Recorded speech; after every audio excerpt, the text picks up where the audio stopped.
Marhaba, bienvenue dans cette nouvelle vidéo consacrée au Maroc. Et là, je vais vous parler de la cuisine marocaine. En effet, c'est l'une des plus réputées au monde. Elle est très diverse et elle a été influencée par la cuisine arabe, berbère, morisque, juive, africaine et même asiatique. Et qu'elle soit cuisinée ou à l'occasion de fêtes ou de repas de tous les jours, je vais vous montrer maintenant 15 spécialités marocaines à goûter absolument. Et je commence par le couscous. Alors le couscous, c'est mon plat préféré, en particulier quand il est agrémenté d'un filet d'huile d'argan. C'est super bon. Essayez. Et d'ailleurs, c'est le plat le plus populaire. En tout cas, c'est ce qui vient à l'esprit lorsqu'on évoque la gastronomie marocaine. Au Maroc, il est traditionnellement servi le vendredi midi après la prière de Dohr. Et maintenant, on le déguste indifféremment tous les jours.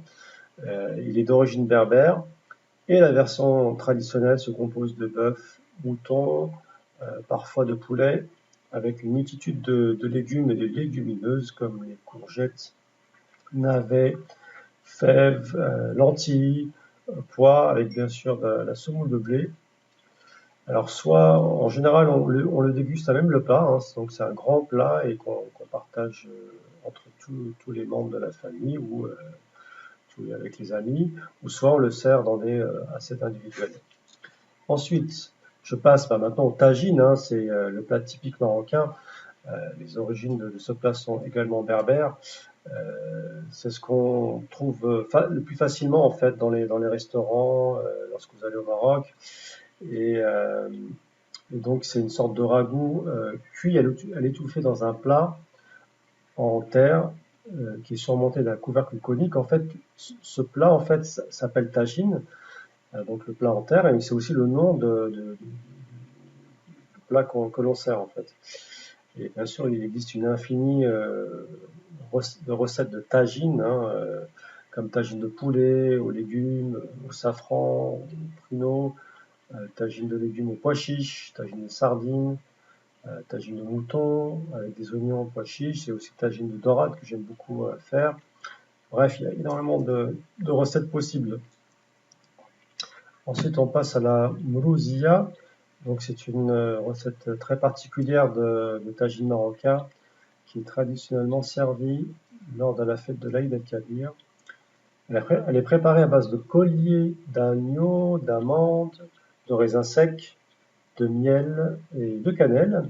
Le tout équilibré par le mélange d'une épice qui s'appelle ras el hanout et qui est composé un mélange de 40 épices. Donc le plat est préparé avant la fête, pardon, et la viande cuit de nombreuses heures pour se détacher sans effort. Et dans la recette traditionnelle de la graisse de rognon était ajoutée pour former un film protecteur pour permettre de conserver le plat à une époque où il n'y avait pas encore de réfrigérateur. La troisième recette, le troisième plat, c'est la pastilla, qui est la troisième grande spécialité marocaine originaire de Fès. Alors la version traditionnelle est faite à base de pigeons, et on trouve bien sûr après de nombreuses variantes. Elle est servie lors des fêtes et réceptions. Elle peut être sucrée ou salée, sachant que la version salée est la plus courante. Et concrètement, c'est un gâteau de pâte feuilletée fabriqué à l'aide de feuilles de briques, farci d'un hachis de pigeon, de poulet, avant d'être saupoudré de sucre et de cannelle. On va trouver aussi également des pastilles au poisson, fruits de mer. Vous avez aussi la pastilla de Fès, qui est une préparation sucrée où les feuilles de briques sont fourrées d'une crème au lait à la fécule de maïs. Ensuite, on passe à la tangia markchia. Donc, c'est un plat typique de Marrakech, hein. Et donc, l'origine, il y a deux versions.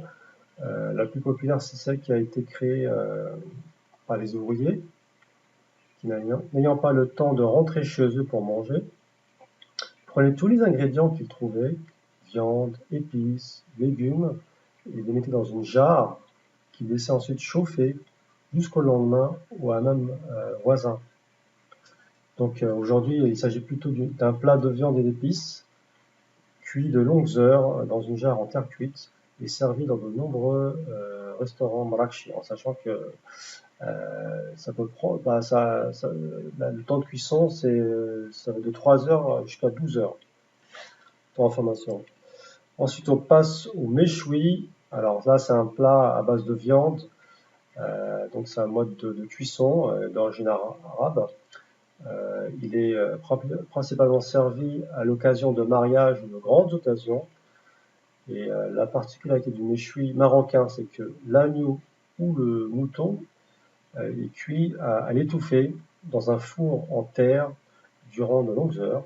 Et après, on en détache des morceaux à la main et les invités de marque sont traditionnellement servis en premier. Maintenant, on passe à la harira. La harira. Donc, c'est une soupe traditionnelle marocaine qui est servie en général pendant le jeûne pendant le jeûne du mois de Ramadan et qui est accompagné d'œufs durs et bien sûr de la date, de crêpes au miel et de pâtisserie marocaine. Elle est d'origine andalouse, elle est composée de tomates, viande, d'oignons et de légumes secs. Passons maintenant au briwat. Donc c'est un triangle feuilleté qui peut être aussi bien sucré que salé. Il est également originaire de Fès et sa version la plus courante est constituée d'amandes, de sucre, d'eau de fleurs d'oranger et de cannelle, le tout enrobé dans une feuille de pastilla marocaine.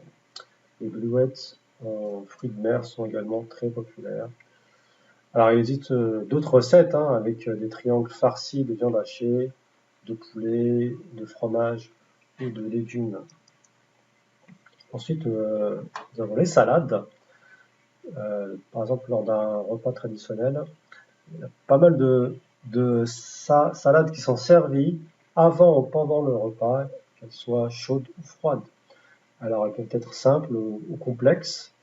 En tout cas, chacune apporte une touche de fraîcheur et permettent justement aux Marocains de consommer beaucoup de légumes.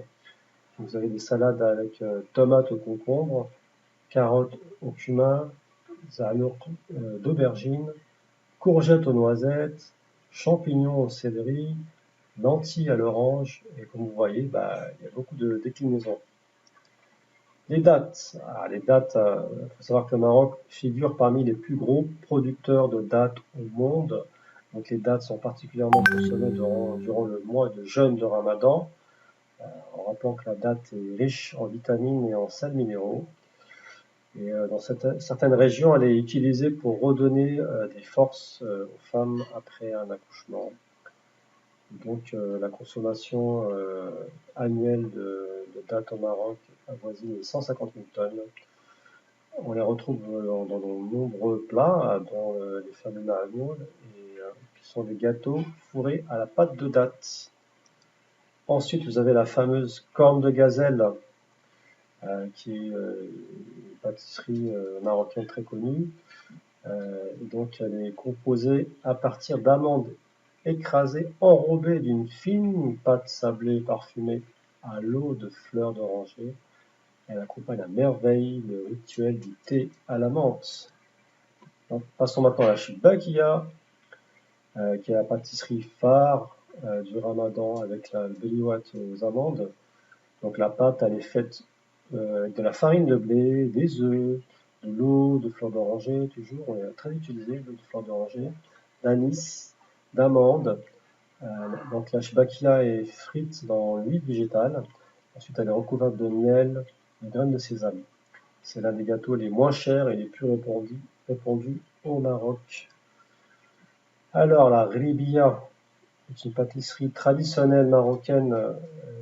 Donc, la recette s'inspire du mantecados. Donc, c'est un gâteau andalou fait à base de graisse de porc. Bien entendu, la ribia marocaine, on ne comprend pas, il n'y en a pas.